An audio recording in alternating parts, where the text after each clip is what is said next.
The New York Yankees lose to the Boston Red Sox again, whilst the Atlanta Braves may have gotten the Spencer Strider back. Let's talk about it. When that final out is made, you know it's time for Locked On MLB Game Night. All the post-game reactions to every game across the league, every single night, with insights only the hosts at Locked On can provide. Prepare to experience game day reactions like never before. Only on Locked On MLB Game Night. Your team every day. Yes, welcome on into MLB Game Night, where we cover every single game, every single night, as only the Locked On Podcast Network can do it. I'm your host, Lindsey Crosby, host of the Locked On Braves postcast over on Locked On Sports Atlanta. You can follow me on X at Crosby Baseball. He's Steve Lennox, host of the Locked On Red Sox postcast. You can follow him on X at Lennox on Baseball. Steve, a lot to get to today. The Pirates and Cubs can't stop playing one-run games. Philly takes another against Toronto. Minnesota gets walked off again. But first, today's episode is brought to you by our friends at FanDuel. Right now, new customers can get $200 in bonus bets when your first $5 bet wins. I want to start with Yankees at Red Sox, your Boston Red Sox, because it's kind of been a nightmare season for the Yankees when they're facing Boston. They went into this one 3-1 on the season. They are now 4-1. The Red Sox hold on for a 4-3 win. Here's Jay Burman from the Locked On Yankees postcast about what happened to New York in this one. Yanks lose to the Red Sox again. Final score 4-3. The offense has just disappeared. Hunter Dobbins, how about it? The rookie starter for Boston, 6 scoreless, allowed just 2 hits. How about that? Carlos Rodon, not as sharp. 5 innings, allowed 4 runs, 3 earned. He takes the loss. As for the offense, top 3 in the Yankees order tonight: Grisham, Judge, and Rice. 0 for 12 with 6 strikeouts. Aaron Judge once again, 3 more Ks. The Red Sox have now won 4 straight. The Yankees have lost back-to-back games as Boston goes for the sweep on Sunday. Max Fried for the Bombers. Brian Bayo goes for the Red Sox. Again, 4-3 the final score. Sox have taken the first 2 from the Bombers. Steve, is it exciting to know that you are now at 500 and your reward is you have to face Max Fried in a ballpark where he's pitched very well in his career? Yeah, and Brian Bayo got to do what Hunter Dobbins did on Saturday night and go out there and you don't have to go 6 scoreless, but 6 innings and 2 earned runs or less, because Fried's not going to give up a lot of runs. But you put yourself in a good spot. You didn't want to go into the series 1-1 or down 0-2 with Max Fried on Sunday. We've touched on that with Skubal, Lindsey before, and a couple other guys. Chris Sale goes on Sunday. No, actually, I guess he's going to be moved back. That was the note I was thinking about. Yeah, we'll touch on that later. I'm getting way ahead of myself. But you're up 2-0 in this series, and yes, you're at home, but you're still playing with house money if you're the Red Sox. And a 1-run victory is a 1-run victory. Friday night, Saturday, the Red Sox don't win these 2 games 2.5 weeks ago prior to this current stretch that they're on. It feels like not having to use Aroldis Chapman in the 9th could be a big deal going into tomorrow, what's probably going to be a close game, simply because obviously now you've got a top-tier reliever who is healthy, who is fresh, could probably get you more than 3 outs if you need it. They haven't. I'm still looking. They haven't done it yet. Right situation. Haven't done it yet this year. But he pitched in 3 straight games last week, and Alex Cora made some real moves in this game. Yeah. Jarren Duran was not in the leadoff spot, but he was in there against Rodon. Ref Snyder helps him out in the leadoff spot for the 2nd straight game. Love that move. Marcelo Meyer was in there to start against a lefty. Love that. I mean, you've got to give him opportunities every once in a while. And then you go with Weissert in the 9th inning. Gives up a run. Tying run in scoring position with 2 outs, but he got the final out, and the Red Sox, again, up 2-0 in the series. Yeah, just again, you want to be in position for the sweep, although it's going to be tough sledding there. Okay, from your team to my team, Rockies at Braves, Atlanta takes this 4-1, and I think the big story of this for me, Spencer Strider. He has struggled since coming back from his elbow surgery. The velocity hasn't been there, and so he's not been as crisp. He goes 6 innings, 3 hits, no runs, walks 1, strikes out 13. And here's a little bit of fun, some fun baseball history for you that you'll appreciate. Spencer Strider today with 13 strikeouts tied John Smoltz for the most 13 strikeout games in Atlanta history. Strider did it in 60 starts. Smoltz did it in 466. Wow. Yeah, I like that one. It ended up being, for the Braves, they actually set a franchise record for most strikeouts in a 9-inning game. And it's funny because all of the previous, they had 19 strikeouts. All of the previous were losses. The 18 strikeout games were both losses. But they were fantastic here. Chase Dollander on the other side had kind of a hard luck loss, 3 earned over 6 innings. He's now 2-7. But Atlanta's going for the sweep, and that was a note you had. Chris Sale was scheduled today. They are pushing him back to the Mets series. It starts on Tuesday. Grant Holmes will pitch tomorrow. And so that means now they'll have Sale for the Mets. They could have him again for Miami, and then again for the Mets the week after. So he could makes all the sense in the world. Maybe even 4 if he's then back for the Phillies. So he could have 4 straight divisional starts as they try to climb back into it. Feel like it's a number one seed in a college baseball regional where they try to fit their ace in there, and maybe they don't want to waste their ace on Friday against the 4 seed in that school from, the SWAC or the MEAC or someone. You're playing a team from the American Athletic Conference, and you're like, we're going to save our ace for game 2 in the winner's bracket. Talking about a team that probably deserves to be in the winner's bracket with this performance. Padres at Diamondbacks. This is something Diamondbacks won 5-1 on Friday, kind of easy. This one, they were down 5 in the 9th and came back to win this 8-7. Geraldo Perdomo had a 3-run triple. He scored the winning run off of a Josh Naylor infield single. But this is just, is it the cardiac Diamondbacks? Can we call them that now? I feel like they've done this. They did this to my Braves. They were down 6-7 runs in the 9th and came back to win that game. I don't know how they keep doing this. I feel like it emulates their manager, Torey Lovello. Yeah. They're just going to play hard for him. You've got 27 outs. We're not done. And the final nail is not in the coffin until you get that 27th out against us. Yeah. It's, this was something Robert Suarez. You had your closer in if you're San Diego. He was charged with all 5 runs. He only got 1 out. And it kind of ruined. Fernando Tatis had a 2-hit, 2 RBI day. Gavin Sheets had 3 hits. He hit his 12th home run. But I'm excited about this finale. Merrill Kelly versus Nick Pivetta. They're both 6-2. They're both veterans having good seasons. Curious to see who comes out on top. That'll be on Father's Day. Yeah, that's I'm going into Friday. I would not have said, Red Sox up 2-0 in the series against the Yankees. Okay, you could see that happening, and that's the position they put themselves in. Same for the Diamondbacks, and I would not have thought this was 2-0 Diamondbacks going into Father's Day. Nope. We'll put a pin in that pitching matchup because I think we've got one later that might be more intriguing. We'll get to that in a second. But Rays at Mets, game 2 of a series here. It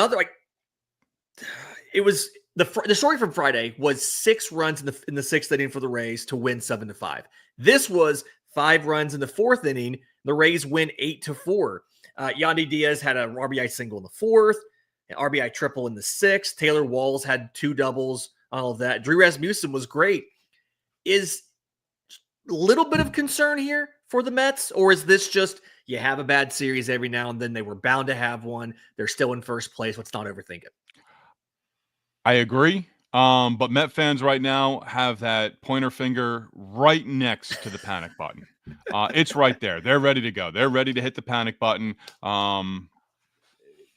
You're in a stretch right now. You've got Canning on Sunday for the finale, and you're going to look to avoid being swept. And you've played great baseball of late, but this is just it's been a rough weekend so far at home. This one felt like a lot of self-imposed things to me here. Like Tyler Megill takes the loss, 3 2/3 innings, 3 earned runs. He allowed 6, but there was errors again. 1 error was on him. They probably should not get unearned runs when the error's on you as a pitcher. The kids did stuff. Brett Beatty hit a home run. Ronnie Mauricio hit a home run.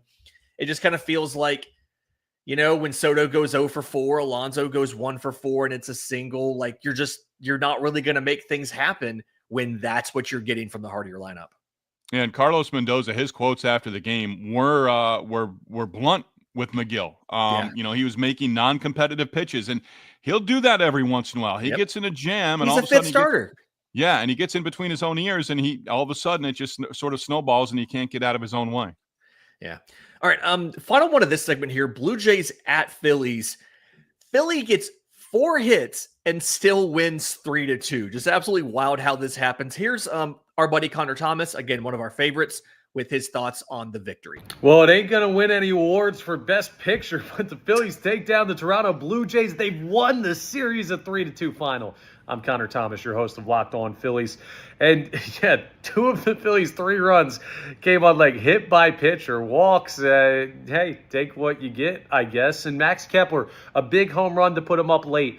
Kepler, we need more of that, more like that out of him, I should say. And he's starting to figure it out a little bit, having some better at-bats. Maybe this is the start of something for him. Christopher Sanchez, well, he's just keeping things going for the Phillies rotation. He was awesome again today, doing what he needs to do against the Toronto Blue Jays. And the Phillies, all of a sudden, have won 2 straight series. They've won 4 of their last 5. Don't look now, but this team's starting to cook again. And you love to see what you did out of them on a day where they didn't have their best stuff offensively, didn't have a lot of hits. They find a way to a gritty victory. That's Philadelphia Phillies baseball, baby. We'll talk more about it on Monday's episode of Locked On Phillies. So which of these is bigger? The 214 hitting Max Kepler getting the home run in the 8th, or Matt Strom having a 1-2-3 ninth for the save, given all of Philly's issues with closers? Oh, yeah. And you just solidified what my answer is. It's Strom in the 9th inning. But Kepler, as Connor said, and I think you're alluding to, he's, I like the signing during the offseason. But he's got to do more offensively. But it seems like there are a lot of guys in that offense, in that lineup right now, who have to do more offensively. But this is a stretch here, all of a sudden, Phillies were playing well, Mets weren't playing so well. Now the Mets have been hot, Phillies cooled off, and now all of a sudden, as Connor said, 2 wins in a row, and, you do pick up a game on Saturday. You picked up a game on Friday, you pick up a game on Saturday. Not to be that guy, but Braves have won 3 straight. They're back in 3rd place. They get to play both of these teams in the next 2 weeks. So it feels like these teams need to get going, and they can't slow down, because if Atlanta gets hot, that could be a race again. Atlanta's going to have 7 games against the Mets, and I think 3 or 4 against Philly in the next couple weeks. So and this division race can change again. Yep, and sorry about that, but that Senga injury right now in this stretch where they're playing NL East teams, that's going to be big for the Mets. Senga big for the Mets. Harper being out big for the Phillies. Yeah. All right, in just a second, I want to get to Reds Tigers because a ton of runs have been scored in this series so far. The winning teams have scored 22 runs in these 2 games. We'll do that next, right here on MLB Game Night. If you're looking for a snack that's both delicious and nutritious, crack into a good source of protein with Wonderful Pistachios. Wonderful Pistachios, one of the highest protein nuts. Each 1 ounce serving has 6 grams of protein, giving you over 10% of your recommended daily value. Plus, they're packed with fiber and better for you unsaturated fats to help keep you feeling fuller for longer. Incredibly versatile snack. It's good for whatever you do. If you're at your desk watching baseball, the in-shell options, classic favorite. You get that nice crack of the shell. If you're on a road trip, you just need something really quick, little protein boost, the no shells variety is perfect. So get snacking and get cracking with the snack that packs a protein punch. Visit wonderfulpistachios.com to learn more. Okay, so Reds at Tigers, game 2 of a series. Remember, game 1 was an 11-5 win by Detroit. This is an 11-1 win by Cincinnati. Just tons of runs in this one. And I think the thing here, Brady Singer, 6 innings, 1 run. He does walk 3, but he strikes out 4, but he gets the run support, right? Reds hit 4 home runs. Elias Cruz has a solo shot. Spencer Steer has 1. Matt McClain gets a 3-run. Tyler Stevenson has a grand slam. So it wasn't quite the home run cycle, right? 2 solo shots, a triple, a 3-run, and a grand slam. But it feels like you're probably not going to lose many games when you're getting 9 runs off of home runs. Yeah, swing it. And again, what they're capable of doing. And I think I'm going to debut this. I'm going to float it out there, see what you think of it. I'm going to call it the Brady Singer category. A pitcher who can go out there and give you 6 innings of one-run baseball, or a pitcher the next time out can't get out of the 4th inning and has thrown 90 pitches.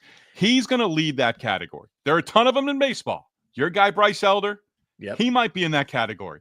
But there are a ton of them in baseball right now from start to start.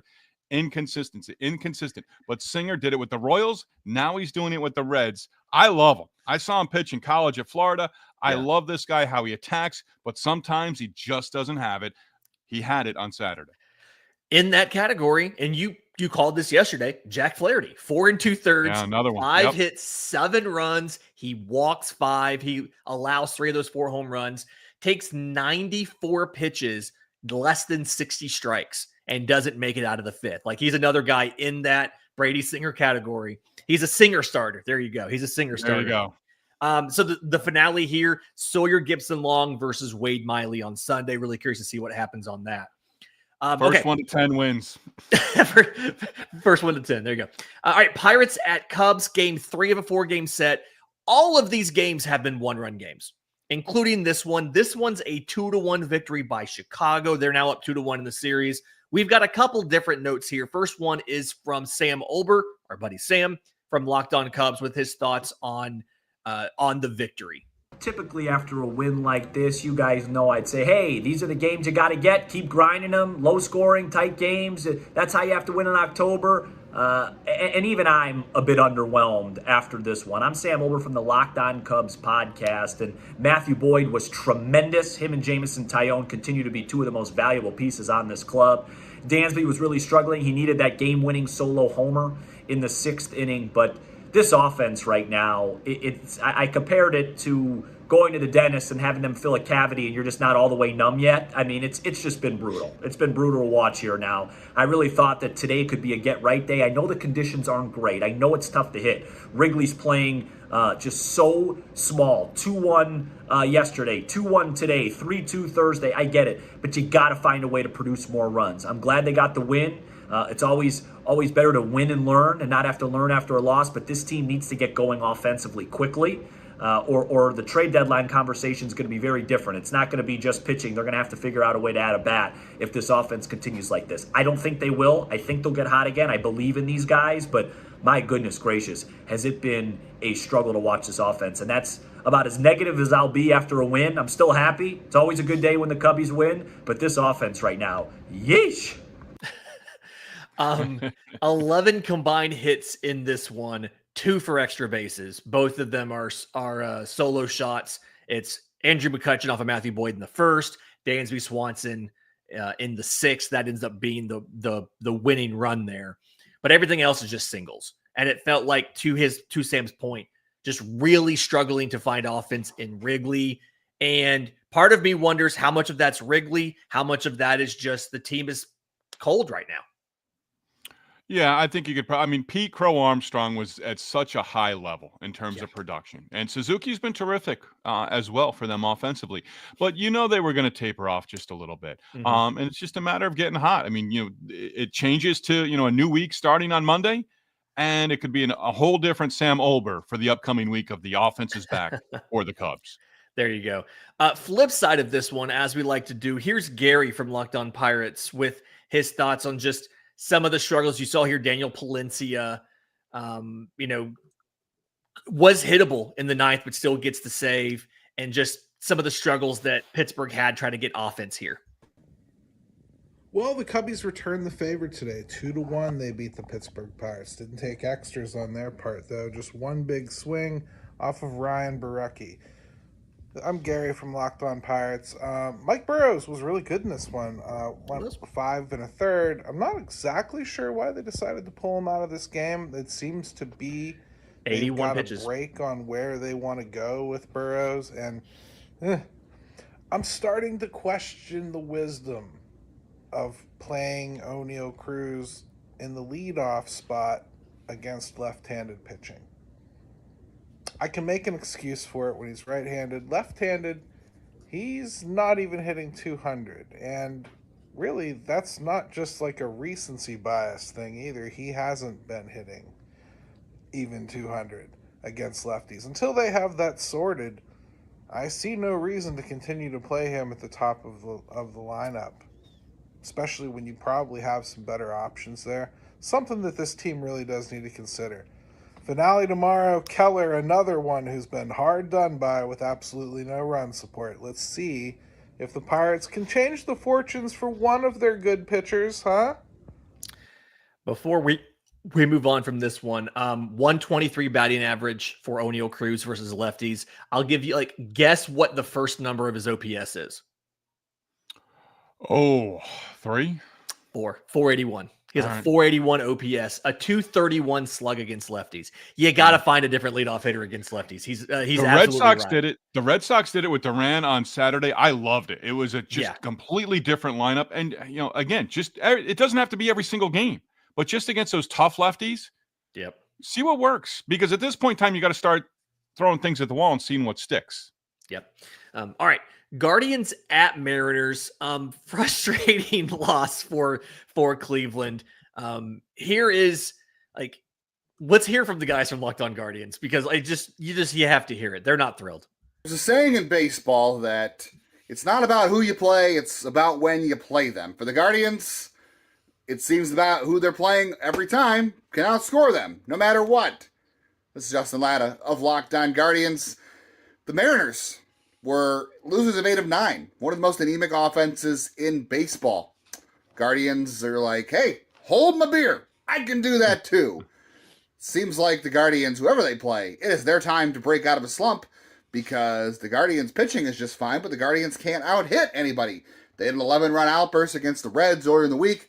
We were hoping that was going to be a sign of life, a sign of relaxation, get them going on this West Coast road trip. Instead, it's been tough first innings for starting pitchers who have rebounded, and then they only scored 3 runs and 2 runs the other night.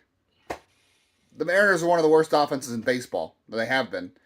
The Guardians are apparently right down there with them, and the only reason they even got a 3rd run is because of a wild pitch. And then Emmanuel Clase blows the save. It's the first time in 121 games the Guardians lost a game where they were leading after the 8th inning. But you want to know what? 21.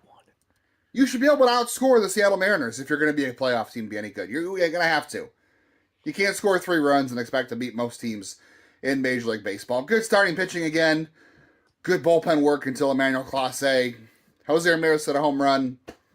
That was it. And they got 3 walks off George Kirby. George Kirby doesn't walk anybody. Had 2 in 1 inning. Didn't capitalize. That felt like the game right there. Guardians will try again on Sunday. We'll see if they figure out this thing called hitting. 8 hits, 2 doubles, and a home run, but they go 1 for 9 with runners in scoring position, and they lose 4-3 again on a walk-off here by Emmanuel Clase. 121 straight wins when leading after 8 innings. I thought you typed that wrong in the rundown. I had to double check that. Holy cow. Yeah, it's right there at the end of the broadcast. And Justin stat. had it as well. I mean, that's the one. 3rd blown save for Clase. We've gone up and we've gone back and forth on him. That matches last season's total. Mm-hmm. It's just, nightmare start of the year, and every now and then a lot of these closers have just stumbled a little bit, and it feels like it's tied to usage from last year. Yeah. Right. Whether it's Devin Williams, whether it was Emmanuel Clase, you kind of have to wonder about the fungibility of closers going forward. All right. When we come back, I want to get Cardinals Brewers. Cardinals have been bad recently. They kind of got out of the skid a little bit on Saturday. We'll do that next right here on MLB Game Night. The NBA Finals are going on right now, and every single game, highlight-worthy performances, major momentum shifts, can't-miss moments. Whether it's a game-winning shot, a breakout player, or just a great battle, there's never been a better time to get in on the action, because FanDuel makes it easy to stay in the game, both before tip-off and live. They have player props, performance trends, same-game parlays. You have more ways than ever to play smart and win big. If you have a read on who's heating up, you can put your money where your mouth is with a same-game parlay. If you think that this player is going to show up in the finals in this Game 5 of a 2-2 tied series, guess what? You can build a prop bet around him and some of his teammates. So, if you're new to FanDuel, it's the perfect time to sign up. Head to FanDuel.com, place your first $5 bet. If it wins, you'll get $200 in bonus bets. Make every moment more with FanDuel, the official sports betting partner of the NBA. All right, Steve, we have about 7 games left to get to here. Cardinals at Brewers. Again, this was Cardinals lost 3-2 on Friday, pushed the losing streak to 6 games. Cardinals get their revenge. They win over the Brewers 8-5 tonight. Put up 3 runs in the 4th, 3 more in the 5th. The big thing here, Nolan Gorman, 3-run home run, only his 4th of the year. He's really been struggling. They set him down for a while. They platooned him for a bit. But to me, the coolest moment, Wilson Contreras for the Cardinals, homers in the top of the 9th. William Contreras of the Brewers, homers in the bottom of the 9th. Things like that are always, just baseball's the best, man. Elias has got to have something on that for us on Sunday. I was Googling it and everything. I came up with nothing. I don't know that that's ever happened where brothers have homered. I guess the Nailers as teammates probably did it. In the same but inning, against though? each other in the same inning. This is pretty impressive. That was neat to kind of uncover there. I've got it. Elias has it. Wilson and William Contreras are the second pair of brothers to homer in the same inning as opponents since 1900, joining Rick and Wes Farrell in 1933. And Rick's home run was off of Wes. Wes was a pitcher who hit a home run and then was pitching. And that's so first time brothers have done it. And then they're the first pair of brothers since the Nailers in 24 to homer in the same inning. But this was as opponents. Yeah. Love it. What? Shout out Elias. That's what a stat. That is just, you got that quick. My Google was broken or something. I'm not sure what was going on there. Shout out Sarah Langs with MLB Network. She's like the best researcher out there. Absolutely. Miles Mikolas versus Quinn Priester in the finale here. Really curious to see kind of what happens there. Can St. Louis get a series split? Do the Cardinals win 3-1 on that one? Giants at Dodgers. This game was nuts. 11-5 win by LA. They're now a game up on the Giants. Shohei led off the first inning with a home run. We talked on yesterday's show about how bad he was or how much he struggled on Friday. He added a solo shot in the 6th. He now has 25. Clayton Kershaw, 7 innings. Yeah, no runs, 3 hits, 1 walk, 5 strikeouts, and 81 pitches. He's at 2,988 career strikeouts. Here's the weird thing, though. They put Kike Hernandez in to pitch the 9th because they were up 11-0. And he gives up. He walked 3 and allowed a grand slam. They end up having to go to an actual reliever in the 9th inning because the position player gave up 5. Just kind of embarrassing there. Don't allow Casey Schmidt to come to the plate with the bases full. He unloaded on Hernandez. 2 in 2 days. Yeah, 2 grand slams in 2 days. I wonder if that's going to be used by him in arbitration or not. It's like, listen, well, I mean, the counter to that for the team is obviously, one of them was a position player. Like one was Yamamoto, one was Kike Hernandez. Yeah. I don't want to see Kike Hernandez on the mound for at least a month. Yeah, please. All right, A's at Royals. Golly, the A's the Royals are going through it right now. A's win this one 4-0. It's their 2nd straight road win. They were just on a 14-game road losing streak. The Royals now, they've lost 5 in a row. They've lost 8 of 10. You mentioned earlier how like these teams kind of ebb and flow. They're definitely ebbing right now. The other Max Muncy, 2-run homer in the 2nd. Lawrence Butler has a solo shot. Flip side, Vinny Pasquantino, 0 for 4, 3 strikeouts. He's really kind of struggling. What do the Royals do? Oh, I don't know. Sam Olber wants offense. Jack Johnson's going to want offense for the Royals. Sam wants it for the Cubs. Waka had a rough outing. I was wondering Waka and Lugo this year, could they even come close? I mean, they weren't going to repeat their numbers from last year, right? But 85% of it, 90% of it, right? Yeah, and it just, I mean, they're 3 under 500 right now. But again, in a week, we might be talking about Bobby Witt leading this offense, Michael Garcia getting hot, Salvador Perez maybe hitting some home runs. I just don't know that they have enough. And I don't know, they bring up the kid Caglione, but I mean, even he's kind of under the radar right now because he's not going to be your savior coming up from AAA. It's the outfield. The outfield's too bad. Like, it doesn't matter how good Bobby Witt is and Vinny P and Cags and Michael Garcia. if your outfield's as bad as it is. Like they're going to have to make a move at the deadline. Taylor Ward, I think, would fit in well in that lineup if they wanted to get him from the Angels. Yeah. We're going to get to the Angels in just a minute, by the way, too. But White Sox at Rangers, Astros. Like it's funny because like everybody's walking off in this, like in the state of Texas. The Rangers walked it off in Arlington. Spoiler alert, at the same time, the Astros walked it off in Houston. But the Rangers win 5-4 and 11. Adolis Garcia, terrible season, gets his third hit of the game. It's a 2-out game-winning single. Rangers have won 6 of 7, Steve. And they win on DeGrom Day. He goes 6, picks up a no decision, but no walks, 6 strikeouts, 2 earned runs allowed. Texas 5 through 9 hitters, 3 for 24. All 3 of those hits from Garcia, who was the hero in the in extra innings. 11 strikeouts, 5 through 9 in that lineup. That again, another team, the Rangers, up and down, up and down, up and down. Offense, nothing, and then offense, clicks a little bit. And you win it in 11 innings against a White Sox team that you should be beating. Yeah, and the White Sox, by the way, they're hitters, 15 strikeouts, no hits in extra innings. Like you're not going to win a game like that. Obviously. Okay, let's get to that Astros game. Twins at Astros. They walk off the Twins 3-2. They're now up 2-0 in the series. It's their 4th walk-off win of the year. Astros have now won 4 in a row. They're 10 games over 500. Another great outing from Hunter Brown. 7 innings, gets the no decision, 2 earned runs, 12 strikeouts. But the Twins, man, Joe Ryan, that's a hard luck no decision. 7 innings for him, 2 runs, 7 strikeouts. They've lost 7 of 9. And they're probably not even Star Trek fans. That's just, I feel bad for those guys. And Royce Lewis, another trip to the IL. Yeah, we hope he's going to come back sometime soon. We'll see what happens there. But that division could get really interesting. We've got 2 games left. I'll take Marlins Nationals, and I'll leave Angels Orioles for you. Right. Marlins Nationals is a 4-3 win by Miami. They've now clinched the series in D.C., have a chance for a sweep on Sunday. This is Jesus Sanchez had a home run. Eric Wagman had an RBI single in the 6th. Sanchez had that home run in the 7th.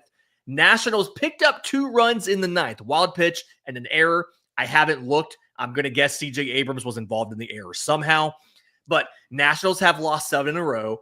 But this is a fun matchup if you're a fan of pitching. Yuri Perez, his 2nd start back, versus Mackenzie Gore on Sunday. With a sweep in the balance. I'm excited for that one. Cedric Mullins, Gary Sanchez, back-to-back home runs for the Orioles in the 6th inning. They clinched the series win over the Angels in Baltimore, winning game 2 of the series Saturday 6-5. Rengifo, 2 solo home runs for the Angels. Mike Trout, a home run, number 11 on the season. That was a 2-run shot in the 1st inning. Orioles now 10-4 over their last 14. And final meeting of the regular season between the 2 on Sunday. Yusei Kikuchi, Cade Povich, the pitching matchup. Yeah, I'm glad Mike Trout's back on the field. I wish he was actually playing the field and not DHing. Final thoughts on the slate from Saturday, Steve Lennox. Red Sox, a real good win. Clayton Kershaw going back to the past. I mean, that was a terrific performance. 27th career victory against the Giants. He sort of owned them over his career and closing in on 3,000 career strikeouts. We know that what that means, and he's clinched it. He's a Hall of Famer down the road. There you go. Aaron Savali makes his White Sox debut on Sunday against Kumar Rocker, being called up for that start. This has been MLB Game Night. Remember, we cover every single game, every single night, as only the Locked On Podcast Network can do it. Do us a favor. Subscribe to Locked On MLB. Hit the notification bell on YouTube so that you know when we go live with tomorrow night's recap episode. For Steve Lennox, I'm Lindsey Crosby. This has been MLB Game Night.